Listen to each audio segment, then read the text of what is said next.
Pak Lutfi, selamat malam. Selamat malam. Pemirsa yang budiman dimanapun Anda berada, bagi yang hadir di studio maupun yang offline dari mana saja. Berjumpa kembali pada edisi Ngaji Pasan.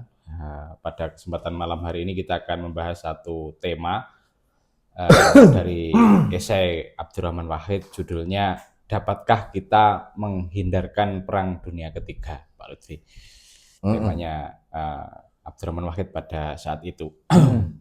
Sepintas ketika saya membaca esai ini Pak Lutfi, Gus Dur seolah mengajak kepada kita keluar dari cara pandang yang dangkal.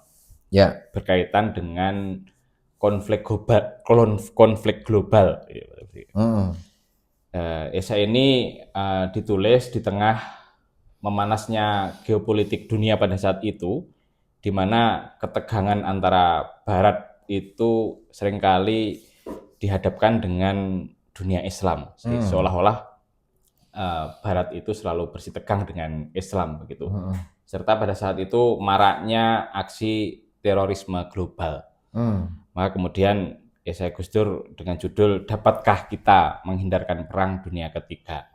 Ya. Pertanyaannya Pak Lutfi, bagaimana sebetulnya gambaran yang mengitari anatomi global pada saat itu, seperti apa? Kemudian bagaimana juga jika dikaitkan dengan isu pembacahan global yang berkembang dewasa ini. Itu Pak Lutfi untuk mengawali diskusi pada kesempatan malam hari ini. Monggo untuk dijabarkan. Ya, dapatkah kita menghindarkan diri dari perang dunia ketiga? Ya. Satu isi yang ditulis oleh Abdurrahman Wahid dalam satu bukunya Islamku, Islam Anda, Islam kita. Ya. Pertama yang perlu diungkap di dalam diskusi kita kali ini itu terkait dengan problem yang ada di masa Abdurrahman Wahid sama problem yang ada di tahun 2026 ini. Ya. Begitu. Ini jelas berbeda. Begitu ya. Jelas berbeda. Berbeda persoalan yang mengitarinya. Gitu. Berbeda persoalan yang mengitarinya. Juga perkembangan data-datanya juga berbeda. Oke. Nah, kita akan mendahulukan yang di 2026 ini. Ya. Terkait dengan soal perang antara Iran versus Israel yang di belakangnya ada Amerika. Ya, yang hari ini kebetulan lagi memanas, Pak Lutfi. Di mana hal ini dipakai sebagai modal untuk mengkhawatirkan terjadinya PD yang ketiga. Ya. Begitu. Bahkan kekhawatiran ini merembak di berbagai macam, termasuk analisis-analisis yang ada di media yang mencoba menghubungkan ini dengan peristiwa Perang Dunia Kedua. Sehingga kekhawatirannya bertambah-tambah. Begitu. Nah, kembali ke soal perang antara Iran versus Israel dan dibaliknya ada Amerika, begitu ya.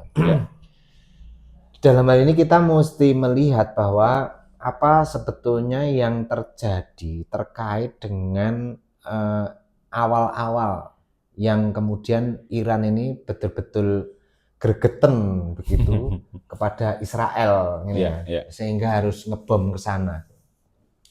Ini kita harus melihat Pak kepada perkembangan yang terjadi atau sejarah yang terjadi pada periode-periode jauh sebelum hari ini, yaitu pada tahun 1968. 68 Pak Lutfi. 68, yaitu ketika munculnya perjanjian NPT. NPT, Non Proliferasi Treaty, gitu ya. Atau perjanjian pembatasan pembuatan nuklir. Itu. Nah, perjanjian pembatasan pembuatan nuklir ini dilakukan oleh beberapa negara gitu ya. Oleh 9 ingat saya begitu. Ada Amerika, ada Uni Soviet, ada China, ada Inggris, ada Prancis, ada India. Kemudian ada Pakistan, ada Kourut, dan kemudian ada Israel. Itu ada 9 itu. Yang tidak setuju terkait dengan NPT ini adalah India sama Kourut. Yang tidak setuju. Di antaranya ada beberapa negara lain saya lupa ya. Oke. Itu India sama Kourut. begitu ya. Mereka tidak mau ikut tanda tangan NPT ini, gitu. Dengan dalih, kenapa 9 negara itu boleh, sementara yang lain tidak? Artinya boleh mengembangkan, sementara boleh membuat. boleh membuat. Yang 9 itu boleh membuat, sementara kita tidak. Begitu. Ini dasar dua negara ini diantaranya mereka tidak mau menandatangani perjanjian NPT ini. Nah, karena mereka tidak mau menandatangani perjanjian NPT ini, maka kemudian kedua negara ini mengembangkan. Gitu loh, Pak. Diam-diam. Oke. India sama Korea Utara, gitu. Terutama Korea Utara ya. Itu yang mengembangkan persenjataan nuklir juga. Gitu. Dan Korea Utara berani melakukan itu karena mereka terikat dengan binding defense. Apa binding defense itu ikatan pertahanan dengan Uni Soviet. Itu dengan Uni Soviet sama China, begitu. Jadi ketika mereka mengembangkan itu karena punya binding defense, tidak mungkin diserang oleh Amerika. Karena kalau Korea Utara diserang, China juga enggak tinggal diam. Gitu. Negara yang ikut dalam perjanjian itu. Binding defense ini. Binding defense Korea Utara, Pakistan, China. Bukan. Pakistan tidak, Uni Soviet, lalu kemudian Korea Utara. Ini yang disebut dengan Pakta Warsawa. Gitu kan. Nah, sementara yang negara yang mau menandatangani itu antara lain adalah NATO, begitu. Nah, termasuk Uni Soviet itu tidak mau menandatangani terkait dengan NPT itu, begitu. Nah, ini lalu kemudian diberlakukan di seluruh dunia terkait dengan tidak bolehnya membuat nuklir itu.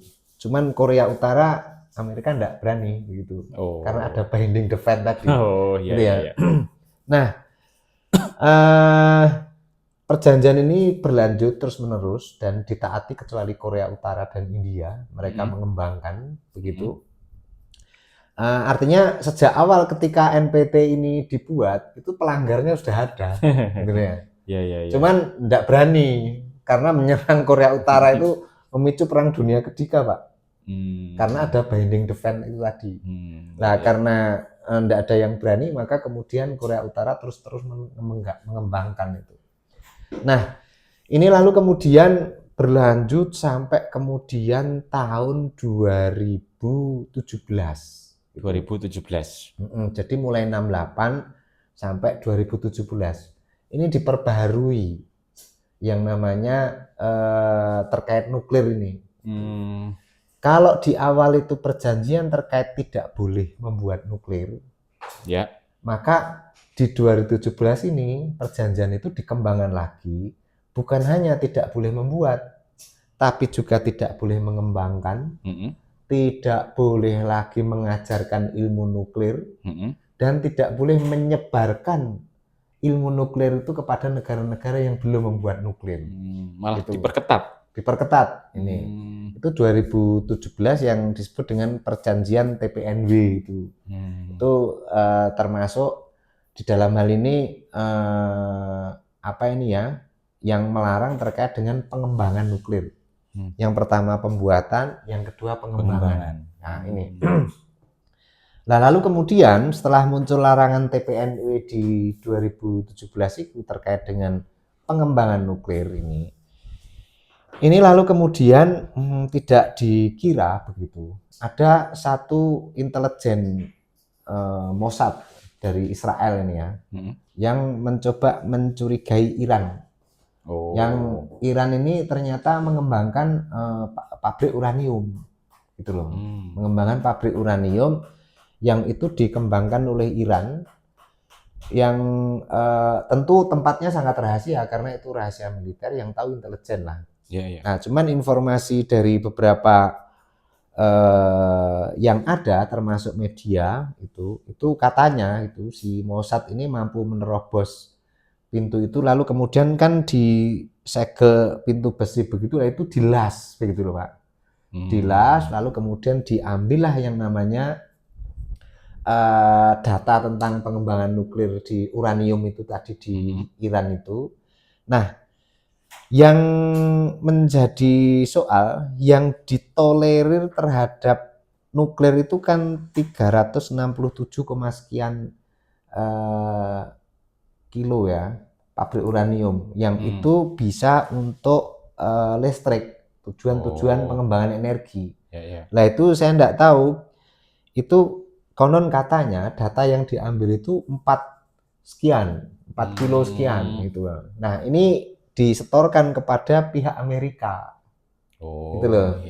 Nah, data terkait dengan pengembangan uranium di Iran ini bocor lah, kira-kira begitu. Yang kemudian masuk ke Amerika di tahun 2024. Gitu. Masuknya 2024. Di 2024 atas pemberian Mossad. Begitu ya. Nah, karena masuk di Amerika 2024, di 2024 ini Amerika keluar dari perjanjian TPNW. Gitu. Yang 2017 tadi. Jadi kayaknya Amerika ini ancang-ancang mau menyerang, begitu kan? Karena kalau anggota TPNW menyerang kan tidak boleh. Iya. Maka kemudian Amerika keluar dulu 2024. Nah, di tanggal 20 Januari 2025 ini Trump terpilih menjadi presiden yang kedua. Ya. Nah, akhirnya data itu dipegang oleh Trump. Kemudian di tangan Trump ini, kayaknya Trump ini orang yang sangat sensi gitu. Gampang marah ya. Lalu kemudian karena sensi gampang melihat data itu, ambil saya mengimajinkan sendiri kayak muntap begitu ya.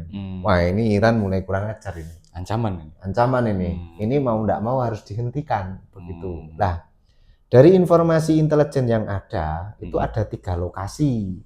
Saya lupa itu lokasinya di Iran itu. Di akhirnya melalui Israel gitu kan. Karena yang Mossad kan yang nyuri, dan Israel juga tidak tahan untuk segera menyerang Iran, maka kemudian diseranglah Iran itu oleh Israel yang tentu di belakangnya ada Amerika gitu. Maka terjadilah pemboman di beberapa waktu yang lalu di 3 lokasi di Iran yang kemudian diisukan itu Khomeini meninggal gitu. Namun penting juga terkait dengan berita yang terkabar di media itu bahwa pengembangan uranium Iran ini bersap-sap begitu ya. Bersap-sap, dan di antara sap yang paling inti itu di 110 meter di bawah tanah. Tempatnya berarti di bawah tanah? Di bawah tanah begitu. 101 atau 110 meter. 110 meter kedalamannya? Di bawah tanah, ya. Nah, bom-bom sebelumnya itu yang dilancarkan ke 3 lokasi itu hanya mampu menembus 60 meter. Masih di dalam ya? Jadi masih dalam gitu. Nah, karena masih dalam, maka inti pengembangan uranium yang ada di Iran tadi itu tidak tersentuh. Jadi masih aman. Nah, begitu kira-kira. Iya, masih 70-an jaraknya itu. Masih 70 meter begitu. Jadi ketika bom itu terjadi mungkin getarannya di 110 itu ya mungkin kayak lindu lah begitu. Kalau di dalam bahasa Indonesianya. Iya. Begitu. Nah, lalu kemudian apa yang dilakukan oleh Israel di dalam pengeboman Iran ini? Ini Iran juga ingin membalas gitu ya. Salah satu yang coba ingin dibalaskan pertama kali yang diserang itu adalah pangkalan-pangkalan militer Amerika yang ada di wilayah Arab. Itu ada 27 pangkalan militer. Itu.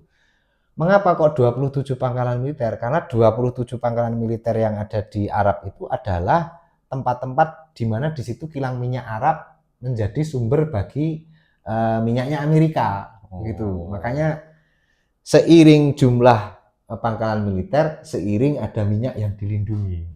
Gitu. Itu kira-kira begitu. Begitu. Ini diserbu semua. Gitu. Diserbu semua, sembari juga menyerbu Israel. Gitu. Dan itu alatnya konon itu melalui drone itu. Karena militer Iran itu militer yang dalam pembiayaan itu paling murah, Pak. Paling murah. Paling murah dibanding negara-negara NATO itu. Begitu. Ya. Amerika itu butuh untuk pengembangan untuk biaya militer dan industri persenjataannya itu membutuhkan 1 miliar dolar. Apa itu berapa itu? 1 miliar US dollar. Sementara Iran itu membutuhkan hanya 8 juta US dollar. Makanya untuk perang melawan Iran, Amerika itu hanya mampu bertahan 2 minggu. Karena biaya militernya yang sangat luar biasa itu. Mahal. Nah, karena militer Iran itu hanya mengembangkan militer itu 8 juta US dollar, maka dia mengambil bukan dengan jalur tentara begitu, tapi jalur drone itu. Jadi gimana itu prosesnya saya tidak tahu begitu. Lalu dibom-bom di beberapa pangkalan militer yang ada di wilayah Saudi itu, tapi cukup efektif dan beberapa wilayah itu juga hancur juga begitu melalui bom-bom dari Iran ini. Inilah balas dendam Iran terkait dengan soal penyerangan Israel ke Iran. Lah di dalam hal ini kita bisa melihat atau memahami bahwa sebetulnya perang di balik Iran sama Israel dan di belakangnya itu ada Amerika ini tampaknya perang terkait dengan informasi intelijen Mossad itu. Gitu loh. Perang informasi. Nah, mengapa perlu diantisipasi? Karena intelijen Mossad itu pernah salah membaca data intelijen juga terkait dengan dulu Irak. Saddam Hussein itu. Saddam Hussein itu. Saddam Hussein itu menurut intelijen Amerika juga Mossad juga itu ada yang namanya senjata pemusnah massal. Tapi setelah diserbu di sana ternyata kan tidak terbukti.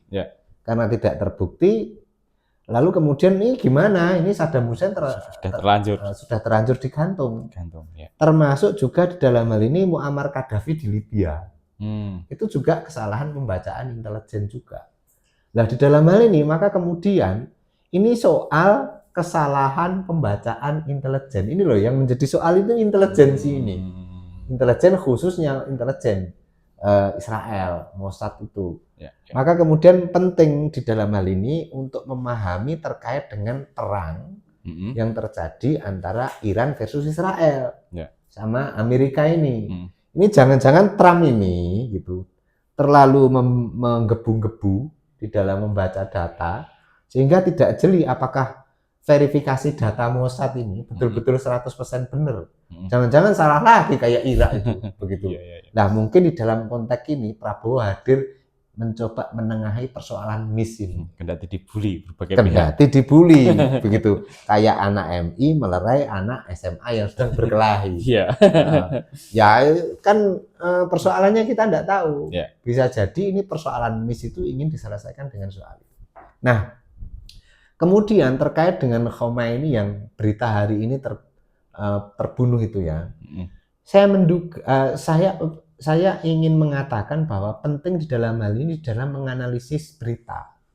Karena bisa jadi yang namanya Khomeini itu berada di 110 meter tadi. Yang bawah tanah. Yang bawah tanah tadi.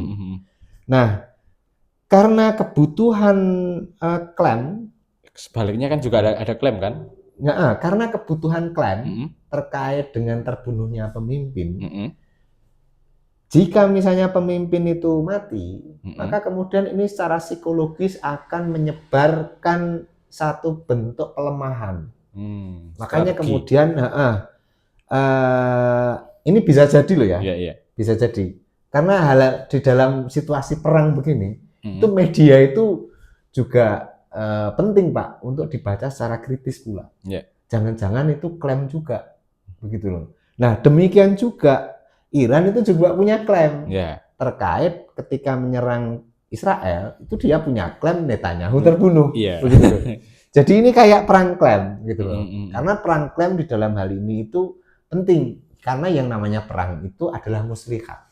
Gitu. Nah Inilah makanya kemudian ya enggak apa-apa ya yang kadung sholat lalu kemudian sholat jenazah mendoakan ya enggak apa-apa lah, artinya begitu. Ya, Cuman ya. artinya penting untuk membaca media informasi terkait dengan perang dalam situasi perang seperti ini. Ya, ya. Karena media itu bagian dari propaganda. Kan begitu. Ya, ya. Nah, ini bukan berarti yang sholat dan mendoakan Khomeini salah. Ya. Begitu. Ya, ya. Begitu. Nah, kemudian ini terkait dengan data yang ada di hari ini yang bisa saya ketahui dengan mengumpulkan berbagai macam pembacaan informasi dan berita. Oke. Begitu. Sebegitu kuat pendanaannya dari mana Pak Iran itu? Sampai membangun sekian di bawah tanah itu. Nah, dari mana Iran itu punya dana yang sekuat itu? Jangan lupa Pak, ketika di masanya Amerika di masa Barack Obama, Amerika ini membebaskan blokade atau embargo kepada Iran. Oh, dulunya di embargo. Dulunya di embargo, begitu. Karena membebaskan itu, maka aset-aset yang Iran yang ada di luar negeri itu bisa mengalir. Dan itu jumlahnya signifikan. 100 miliar US dollar. Oh, dan itu cukup. Miliar. US dollar ya? US dollar, begitu. Dan itu saya kira cukup lah untuk mengembangkan industri militer di wilayah Iran, termasuk menggali tanah itu, begitu ya. Nah, itulah Iran mendapatkan pendanaan, begitu. Kendati rakyatnya hidup mungkin ya dalam keadaan yang serba kekurangan, tapi yang namanya anggaran militer saya pikir bisa diperoleh dari situ. Gitu. Itu terkait dengan data di hari ini. Nah, terkait dengan kekhawatiran terjadinya perang dunia ketiga, begitu. Perang dunia ketiga itu harus difahami di mana seluruh dunia itu terlibat. Itu jika terjadi antara NATO dan Pakta Warsawa. Oh, itu loh perang dunia ketiga itu. Misalnya yang diserang Amerika atau Israel itu adalah Korea Utara, itu berarti perang dunia ketiga. Karena sekeliling-sekelilingnya yang tergabung akan ikut nimbrung begitu. Akan membela. Akan membela. Karena yang namanya Pakta Warsawa atau NATO itu punya binding defense yang disebut dengan jika salah satu negara ini diserang, maka negara yang ikut dalam binding defense itu harus membela. Sementara Iran tidak, gitu ya. Tidak masuk ya? Tidak masuk, Pakta Warsawa tidak masuk, lalu NATO juga tidak masuk. Jadi maunya Iran itu non-blok kayak Indonesia. Oh. Jadi Indonesia kalau diserang tidak ada Pak yang bela. Aduh. Begitu. Tidak ada yang bela karena non-blok, gitu loh. Ada efek ini ya, positif negatifnya ya. Ada positif negatifnya. Maka kemudian di dalam hal ini, loh itu gimana dengan pesawat-pesawat Cina yang terlihat di media ngirim bantuan itu? Iya, itu seolah-olah bantuan militer dan seterusnya. Bukan, itu bantuan kayak misalnya makanan. Oh, berarti bantuan kemanusiaan. Bantuan kemanusiaan seperti Indonesia membantu Palestina ketika Hamas itu menyerang Israel. Oh, gitu ya. Maka kemudian Indonesia kan juga menerbangkan pesawat bantuan ke sana. Gitu. Oh iya. Itu makanya kemudian itu di atas kertas ya.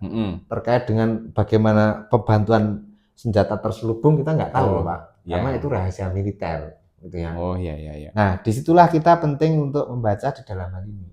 Maka perang dunia ketiga dalam konteks hari ini, saya kira masih sangat jauh. Begitu. Karena yang diserang Iran. Kecuali yang diserang Korea Utara. Atau Cina. Atau Rusia. Yang masuk dalam ini tadi ya? Yang masuk dalam binding defense Pakta Warsawa itu. Wah, itu pasti PD3 Pak. Begitu. Nah, inilah yang saya pahami terkait dengan konflik yang perang yang ada di hari ini.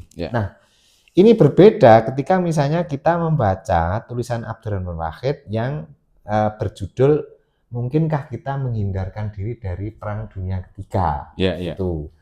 Karena yang dibaca oleh Gus Dur di dalam mengurai tentang isi itu datanya berbeda dengan data sekarang gitu loh. Berarti ini perkembangan data gitu ya? Perkembangan data. Lah datanya di Abdurrahman Wahid yang tertulis di PD3 itu, bagaimana kita menghindarkan diri dari PD3 itu datanya diambil dari beberapa hal. Yang saya baca itu Abdurrahman Wahid memetakan, ya.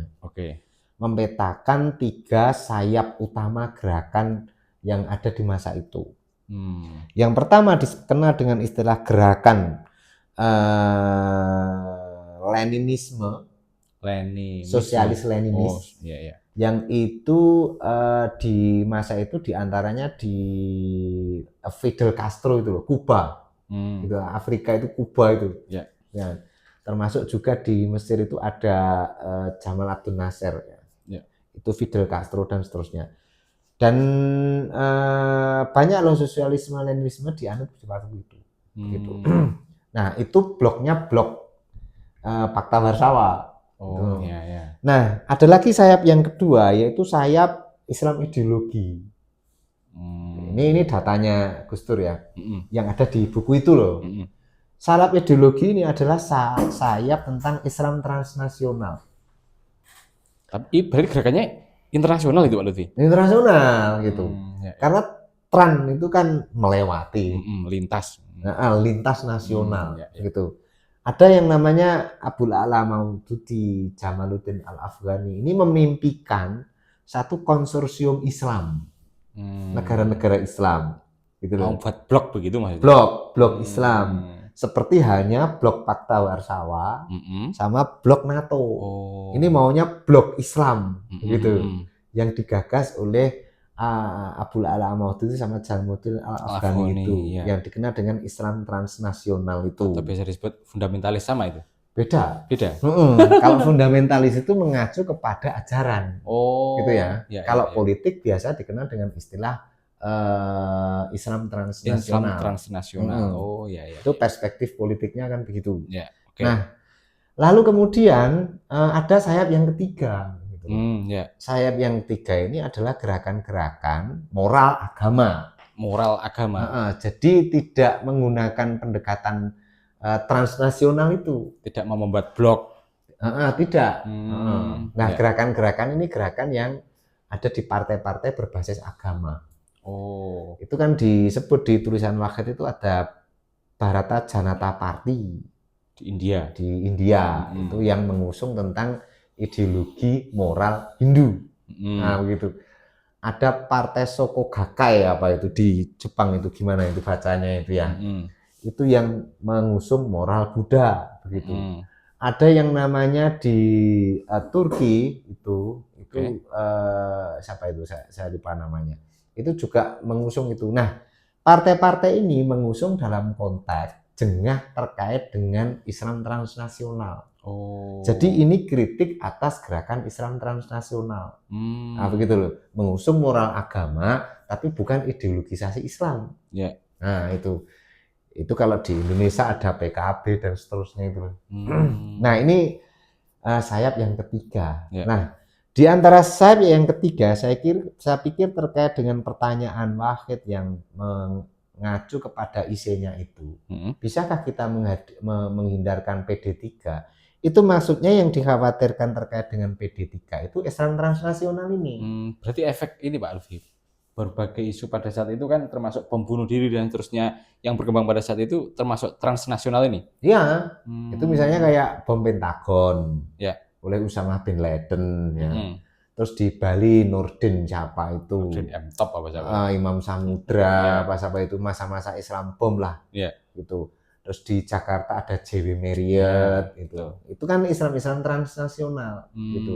Itu juga terjadi di misalnya Filipina.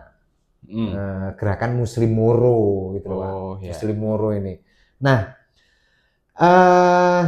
dari gerakan-gerakan ini mereka ini punya arah yang sama, yaitu menjadikan Amerika sebagai common enemy. Nah, kan begitu, sama kan di dalam bersama begitu.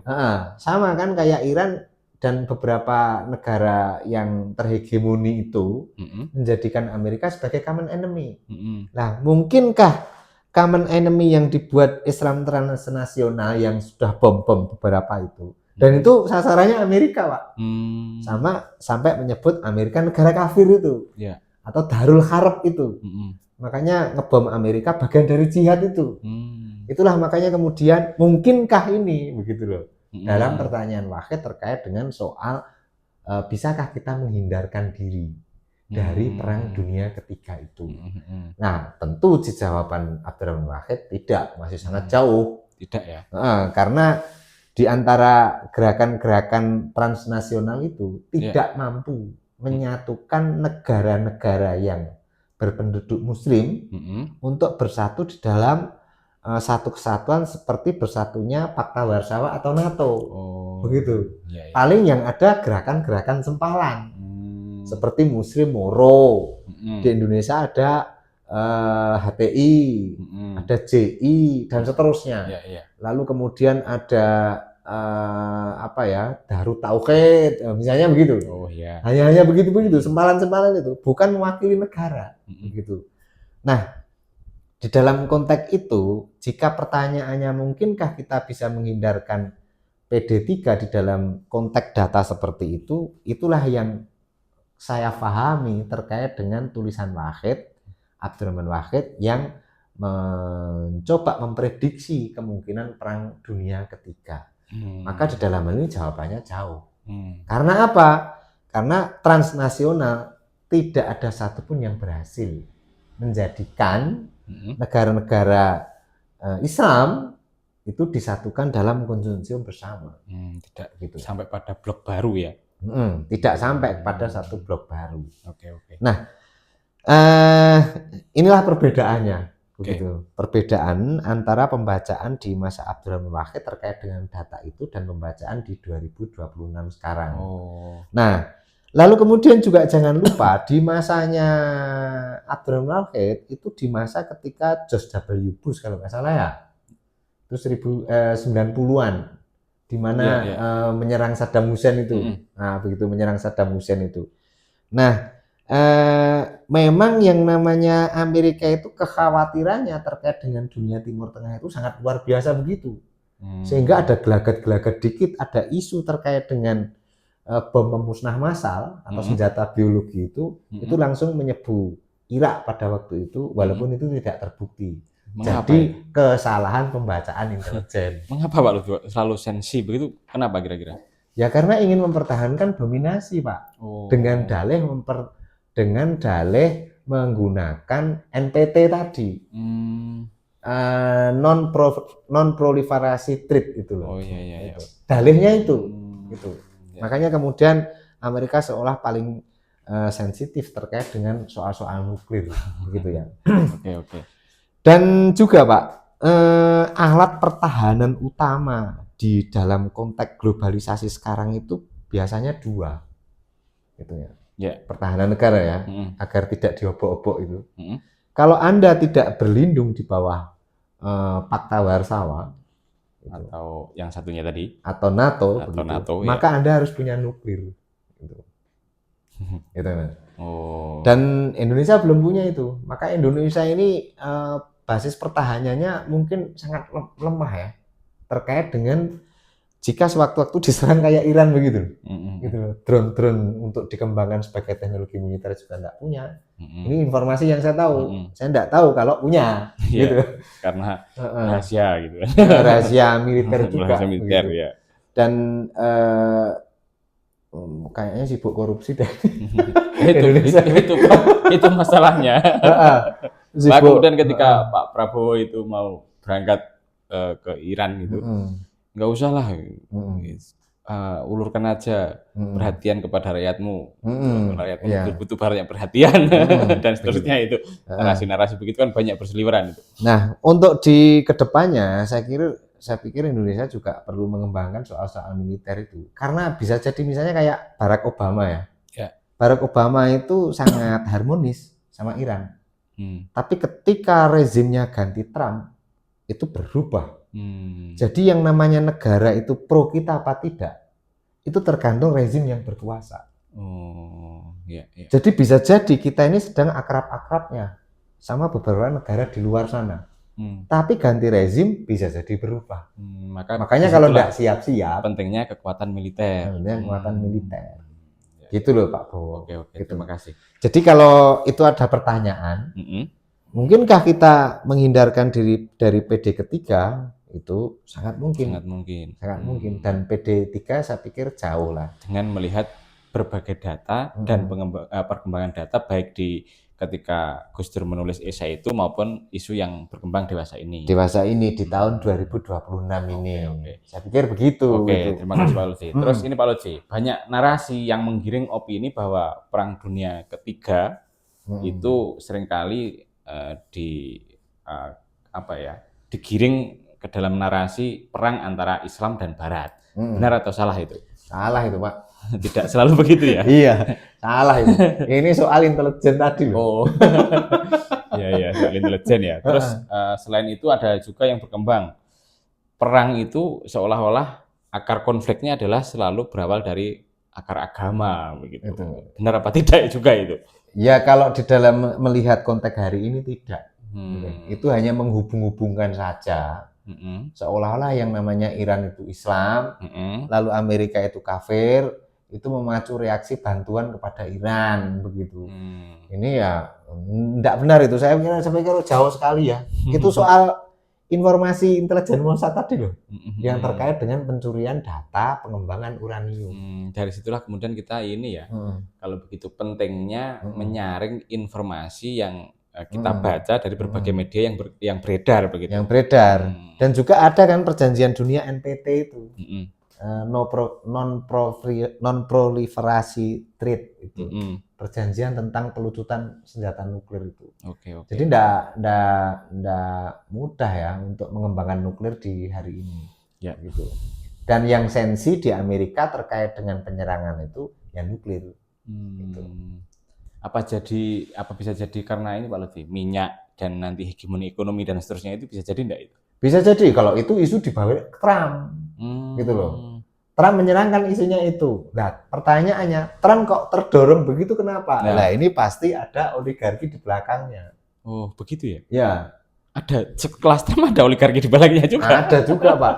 Itu coba baca artikelnya si Jeffrey Winter itu. Jeffrey Winter itu kan doktoralnya itu terkait dengan riset oligarki. Tidak hanya di Indonesia. Iya ya, logikanya orang mau berkuasa kan butuh pembiayaan dan seterusnya.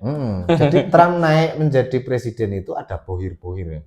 Bohir-bohir itu ada oligarki-oligarki. Nah, oligarki inilah yang menginginkan minyak di wilayah Timur Tengah itu. Gitu. Polanya begitu. Ya, gitu. Nah,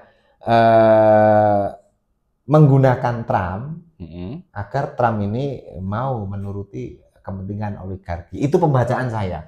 Gitu. Artinya jika ada data baru bisa didiskusikan terkait dengan pembacaan kita dalam geopolitik internasional. Nah ini penting Pak membaca begitu. Karena apa?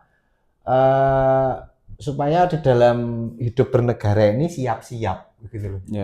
Apa yang harus kita persiapkan ke depannya terkait dengan pergaulan dunia yang sudah sekompleks itu. Tidak hanya soal agama, tapi hanya soal ekonomi juga. Soal budaya dan lain sebagainya. Sementara kita sibuk ini ya soal ijazah palsu. Soal ijazah palsu, soal naik surga gitu.